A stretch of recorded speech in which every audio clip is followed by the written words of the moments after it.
Assalamualaikum warahmatullahi wabarakatuh. Alhamdulillah, alhamdulillah, alhamdulillahirabbil alamin. Wa bihi nasta'inu ala umuri dunya waddin. Rabbi shrahli sadri wa yassir li amri wahlul 'uqdatam min lisani yafqahu qawli. Yang saya hormati Ibu dosen serta teman-teman semua, perkenankanlah kami dari kelompok 1 yang beranggotakan Eka Ahnan Sahrul Kusumawardana dan Hafid Masrufi menyampaikan tentang konsep iman. Pertama-tama marilah kita panjatkan puja dan puji syukur kita kehadirat Allah Subhanahu wa taala, yang mana pada kesempatan kali ini kita diberikan nikmat yang luar biasa. Kita dapat mengikuti perkuliahan secara daring.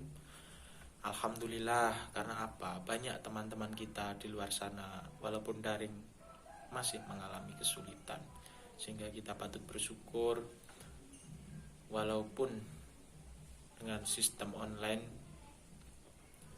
perkuliahan tetap berjalan dengan lancar.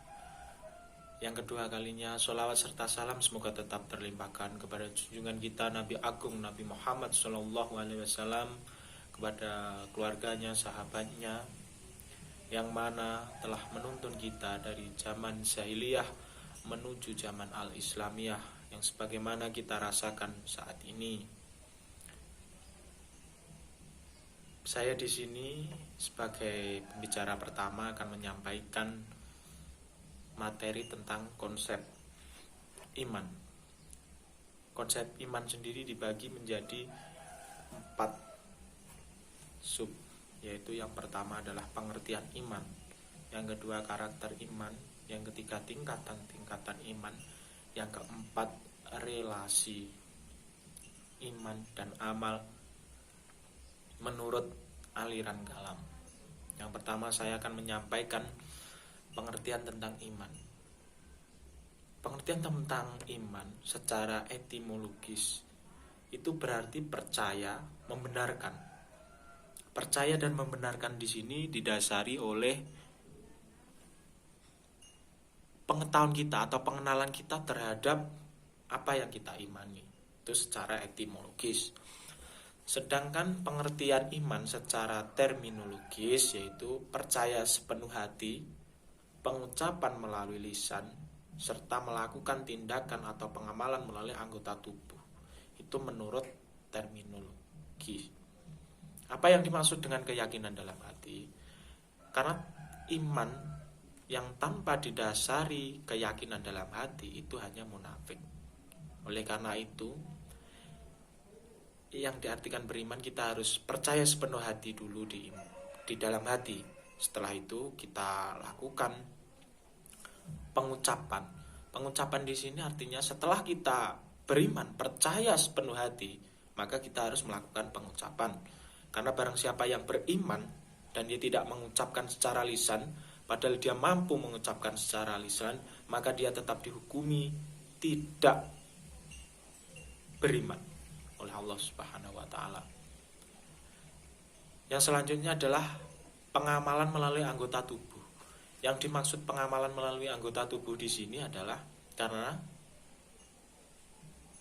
setelah kita melalui proses percaya dalam hati, melakukan pengucapan secara lisan, maka kita wajib melaksanakan apa yang kita imani dan menjauhi larangannya. Karena pengamalan dalam anggota tubuh atau kita melakukannya perbuatan, itu artinya seperti ini. Amalan tanpa iman itu tidak ada, ataupun sebaliknya, iman tanpa amalan itu tidak ada. Maka kedua-duanya harus beriringan, sejalan. Karena orang beriman harus diikuti dengan tindakan, maka akan menjadi baik. Sebaliknya, perbuatan atau tindakan harus diiringi dengan iman yang baik agar menjadi perbuatan yang baik. Karena jika tidak diiringi dengan iman, maka bisa jadi perbuatan kita menyimpang. Dan untuk karakter iman sendiri ada 3. Yang pertama abstrak, yang kedua fluktuatif, yang ketiga adalah tingkat iman berbeda-beda. Kenapa dikatakan iman itu abstrak? Ya, betul. Nah, pasti di teman-teman sudah memikirkan kenapa kok abstrak. Abstrak itu yang jelas kan tidak terlihat. Begitu pula dengan iman.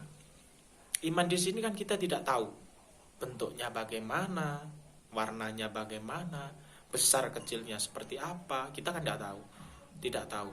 Maka dari hal seperti itulah dikatakan bahwa iman itu bersifat abstrak.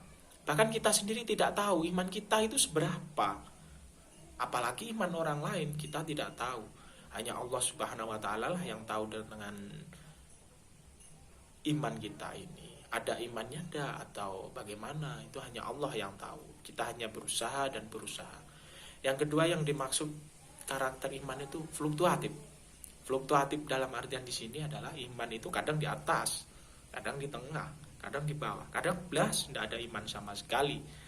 Maka dari itu sifat iman itu fluktuatif. Karena pada dasarnya iman itu di dalam hati. Dan hati orang, kalbu orang itu kan sudah dijelaskan berbolak-balik atau gampang berubah. Misalnya saya ambil contoh ini yang pasti punya pacar, punya mantan, itu dulu kan sama mantannya aduh sayangnya pasti luar biasa. Tapi sekarang setelah punya ganti kan berubah dari yang menjadi sayang menjadi biasa. Bahkan ada teman saya itu yang sampai benci padahal dulunya ya seperti itu.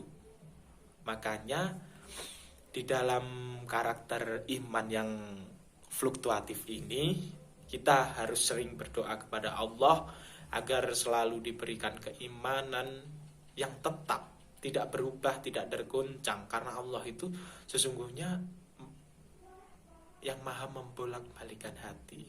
Semoga iman kita semua selalu dalam keadaan fit, baik dalam artian diri selalu dalam di atas. Ya minimal kalau turun tidak apa-apa lah. Tapi ya semoga selalu di atas terus. Amin.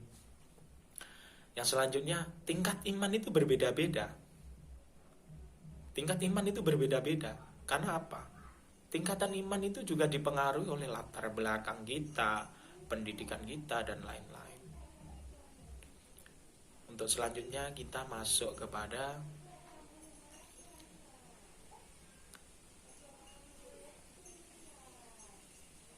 teman saya yaitu Mas Hafid Masyuri yang akan menyampaikan tentang tingkatan-tingkatan dalam iman serta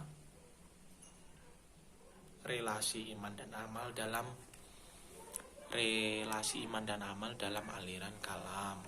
Sekian dari saya. Ada kurang lebihnya silakan nanti teman-teman yang ingin menyampaikan apa yang kurang dari saya silakan disampaikan, berikan masukan kepada kami. Untuk Bu dosen kami mohon yang kurang bagaimana mohon ditambahi karena ya kami proses masih belajar. Dan kepada teman-teman yang ingin menyampaikan argumen atau pengetahuan lain terkait itu tadi silakan ditambahkan. Kami dengan senang hati menerima dari teman-teman maupun pertanyaan silakan diajukan. Kalau kami bisa kami akan menjawab. Tapi kalau kami belum tahu atau belum mengerti jawab, insya Allah kami akan mencari jawabannya atau bertanya kepada yang di atas kami. Akhirnya saya Eka Hanan Sarul Kusmawardana cukup sekian penyampaian materi dari saya. Kalau yang jelek-jelek mohon dimaafkan karena itu semata-mata Allah. Karena itu semata-mata dari diri saya sendiri, saya sebagai manusia biasa. Dan bila ada kebaikan semata-mata itu hanya dari Allah Subhanahu wa ta'ala. Wallahul mu'afiq ila aqwamit thoriq. Wassalamualaikum warahmatullahi wabarakatuh. Baik, di sini saya akan menjelaskan tentang dua pembahasan yaitu tingkatan iman beserta relasi iman atau hubungan iman beserta amalnya menurut aliran kalam. Yang pertama pembahasan tentang tingkatan iman. Dalam tingkatan iman itu menjadi 4 yaitu tingkatan iman taklid, tingkatan iman ainul yakin, tingkatan iman ilmu yakin, dan tingkatan iman hakul yakin.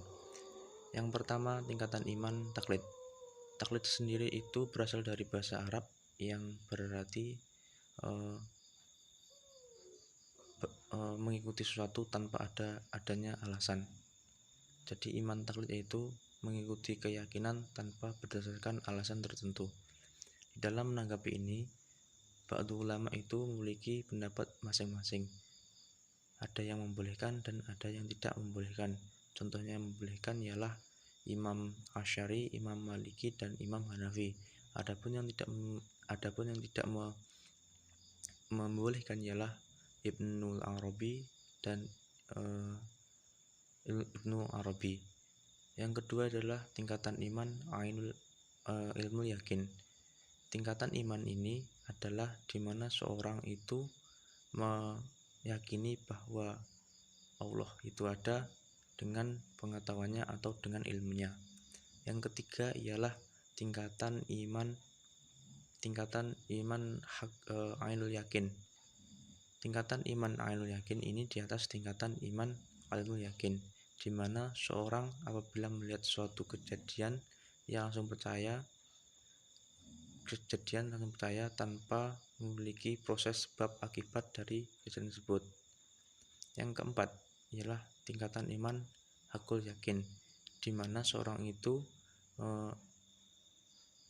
mengetahui bahwa hakikat dari alam semesta ini adalah milik Tuhannya, yaitu Allah Subhanahu wa Ta'ala. Dan pembahasan yang keempat yaitu tentang relasi iman dan amal menurut aliran kalam.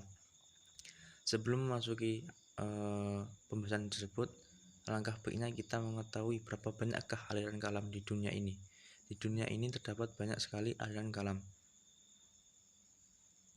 Contohnya aliran kalam Khawarij, Syiah, Qadariyah, Jabariyah, Mu'tazilah, Asy'ariyah, Maturidiyah, dan masih banyak lagi. Di sini saya akan membahas tentang 5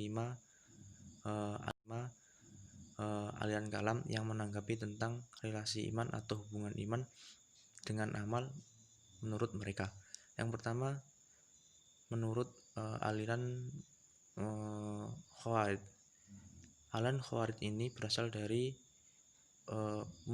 berasal saat perang Siffin.